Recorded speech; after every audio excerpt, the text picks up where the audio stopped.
আজকের ম্যাচের প্রেডিকশন তো আমি বলবো বাংলাদেশ 2, ভারত 1। এটা আমার ইচ্ছা থাকবে এবং আমি মনে হয় এরকম একটা স্কোরলাইন পাবো ইনশাল্লাহ আমরা। আর ইন্ডিয়ার সাথে খেলা সবসময় এক্সাইটমেন্টটা বেশি। এবং প্রথম লেগে কিন্তু আমরা যেটা ভারতের মাঠে যেটা খেলা হয়েছিল আমরা কিন্তু খুব ভালো খেলেছিলাম। প্রথম 10 মিনিটে আমরা অলমোস্ট আমাদের এতগুলো চান্স ক্রিয়েট হয়েছিল, 2-3টা আমরা কনফার্ম গোলের চান্স আমাদের সুযোগ ক্রিয়েট হয়েছিল, যেগুলো আমাদের মিস হয়ে গেছে। আমরা অনেক আশাবাদী, আমরা খুবই এক্সাইটেড, খুবই থ্রিলড। বাংলাদেশ আর ইন্ডিয়ার খেলা সবসময় একটু এক্সাইটমেন্ট বেশি হয়।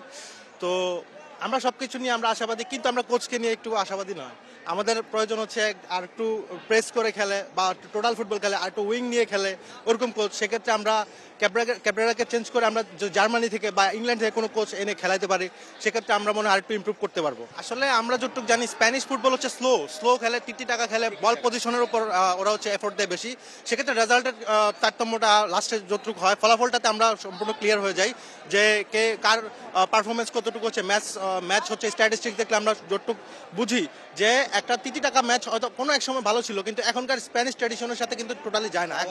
এখন দরকার হচ্ছে German football, Dutch football, total football, যেটা আমরা স্পেনের সচরাচর দেখি না। আমাদের মানে ইংলিশ ফুটবল, ইংলিশ লিগে যেমন হামজা যেটা খেলছে, এফোর্ট দিচ্ছে, সে মোর দেন এনাফ এফোর্ট দিচ্ছে, বাট কোয়ালিটি ধরে রাখতে পারে বা তার আমি যতটুকু দেখেছি যে তার কোয়ালিটিটা জাস্ট মানে ধরে রাখছে শুধুমাত্র হামজার পারফরমেন্সের কারণে।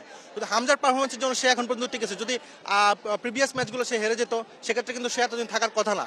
সো আমি চাই বাফুফেকে যে ভালো একজন কোচ আনুক।